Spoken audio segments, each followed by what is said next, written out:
Buenas noches para todos y todas. El día de hoy les hablaremos de nociones de legislación en vivienda. Mi grupo está conformado por María Camila Lopera, Natalia Correa, Valentina Jiménez y yo, Estefanía Zapata. Antes de iniciar, tenemos una breve definición de vivienda.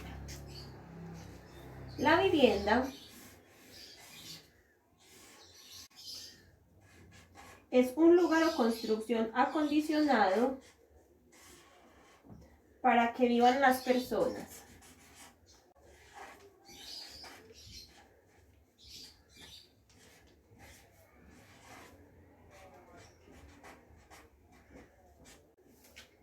Su principal función es ofrecer refugio. Después de el derecho a la vivienda digna, sus atributos y características. La Ley 74 de 1968, donde se establecieron formalmente los derechos económicos, sociales y culturales en cuanto a la vivienda digna. El derecho a la vivienda digna pertenece a un grupo denominado derechos sociales. De manera que la vivienda digna es un elemento que implica algo que va mucho más allá de un hecho puramente material y se convierte en un mecanismo idóneo para el desarrollo social y protección de otros derechos que se encuentran anexos a este concepto. Gracias a ello es que la vivienda implica garantizar un lugar donde se pueda vivir seguro, en paz y dignamente. El artículo 51 nos habla de que todos los colombianos tienen derecho a una vivienda digna. El Estado fijará las condiciones necesarias para hacer efectivo este derecho y promoverá planes de vivienda de interés social, sistemas adecuados de financiamiento a largo plazo y formas asociativas de ejecución de estos programas de vivienda. La vivienda cumple una serie de funciones básicas que permiten el desarrollo de las personas del mismo modo como lo es el alimento o el vestuario. Implica a su vez una función de amparo o determinados bienes jurídicos como la vida, la salud, la familia, la intimidad, entre otros muchos. Es un punto vital en el crecimiento económico y la estabilidad social de las familias. Cuando hablamos de esta vivienda tiene unas características, la cual debe de ser cómoda, segura, con intimidad, higiene y estética. Todo esto lo soportamos en que la vivienda debe garantizar el acceso a una serie de bienes que aseguran su bienestar, como los servicios públicos, su seguridad, como el acceso a servicios de emergencia y nutrición, lo que implica que los planes de vivienda corresponden a debidos planes de desarrollo urbano. Tales planes de desarrollo deben asegurar que la vivienda se encuentre en un lugar donde exista acceso a elementos centrales para la vida digna de la persona y su vida en sociedad, como acceso al trabajo, salud, educación o un ambiente sano.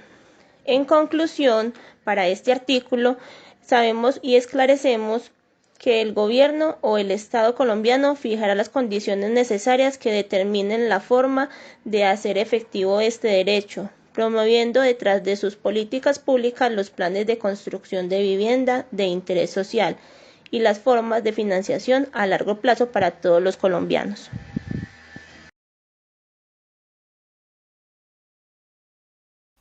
Hola, buenas noches. Mi nombre es Valentina Jiménez y el día de hoy les vengo a hablar sobre la Ley 820 del 2003, por la cual se expide el régimen de arrendamiento de vivienda urbana y se dictan otras disposiciones. Artículo 1. La presente ley tiene como objeto fijar los criterios que deben servir de base para regular los contratos de arrendamiento de los inmuebles urbanos destinados a vivienda, en desarrollo de los derechos de los colombianos a una vivienda digna y a la propiedad con función social. En el artículo 2 nos hablan sobre la definición y nos dicen que el contrato de arrendamiento de vivienda urbana es aquel por el cual dos partes se obligan recíprocamente la una a conceder el goce de un inmueble urbano destinado a vivienda total o parcialmente y la otra a pagar por este goce en un precio.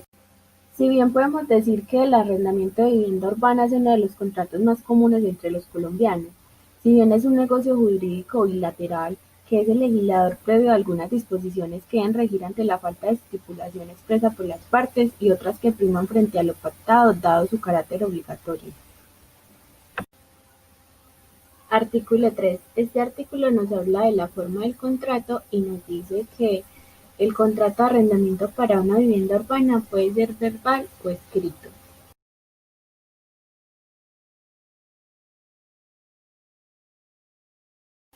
A. Nombre e identificación de los contratantes. B. Identificación del inmueble objeto del contrato. C. Identificación de la parte del inmueble que se arrienda.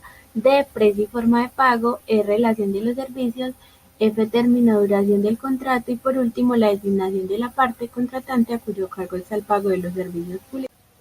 Dentro de las recomendaciones mencionaré algunas, que son: las partes deben acordar la identificación del inmueble, el precio, la forma de pago y el término de duración del contrato, pues no dejar estipulado dicho término se entenderá que será por el término de un año.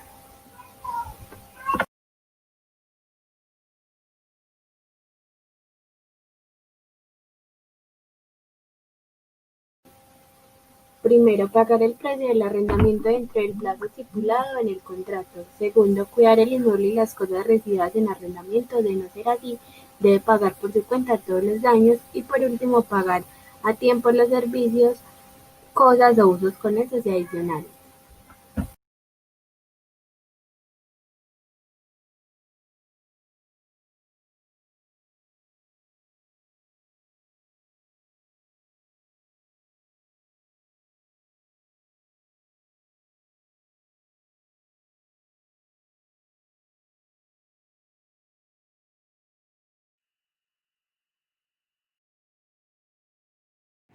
Muy buenas tardes, vamos a hablar entonces hoy de la Ley 70 de 1931. Esta ley hace referencia al patrimonio de familia inembargable.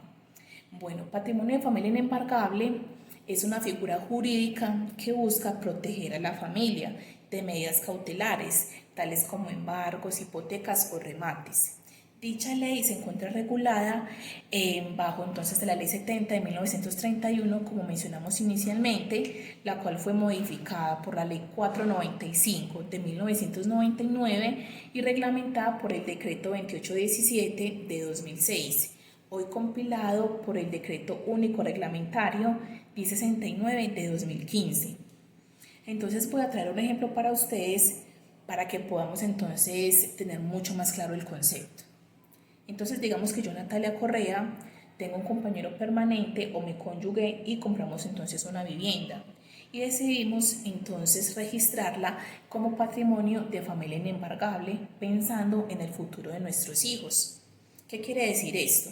Que si a futuro alguno de los dos adquiere una obligación y por temas económicos no ha sido posible el pago, no puede venir el acreedor o los acreedores a decir que van a embargar la propiedad, porque la ley 70 indica claramente que es una propiedad inembargable.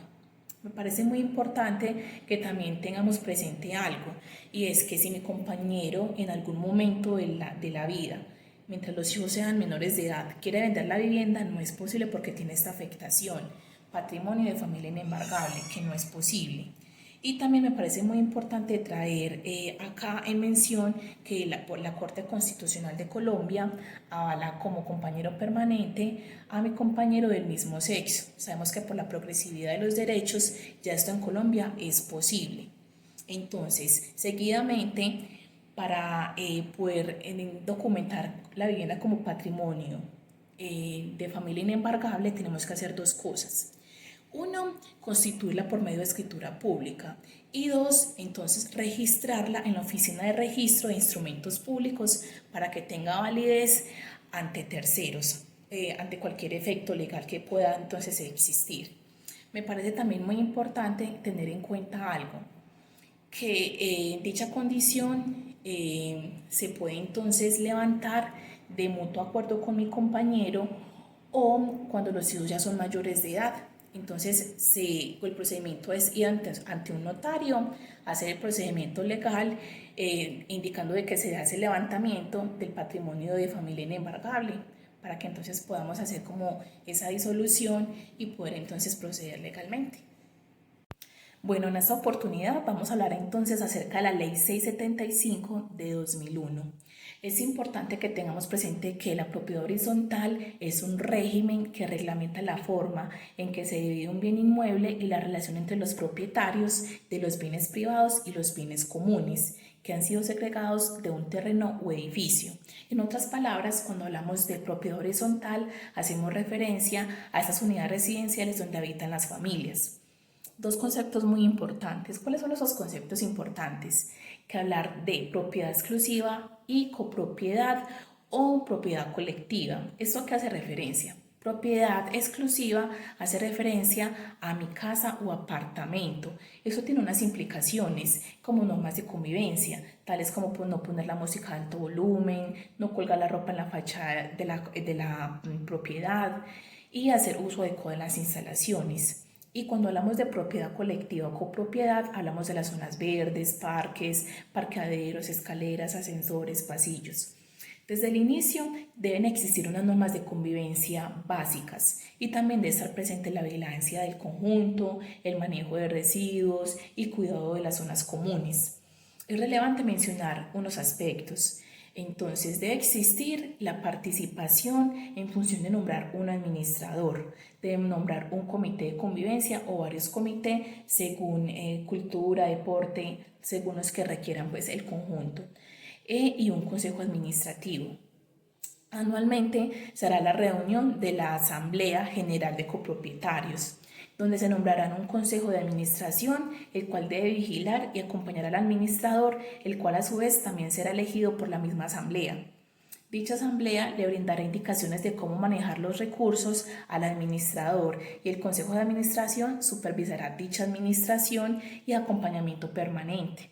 Cuando hablamos de propiedad horizontal, entonces estamos hablando como una mezcla de propiedad individual y copropiedad, y lo que busca es garantizar la seguridad y fomentar una sana convivencia, además de garantizar la función social de la propiedad.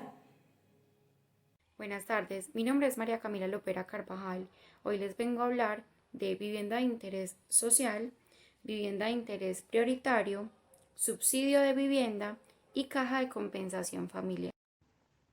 La vivienda de interés social es aquella que reúne los elementos que aseguran su habitabilidad, estándares de calidad en diseño urbanístico y arquitectónico.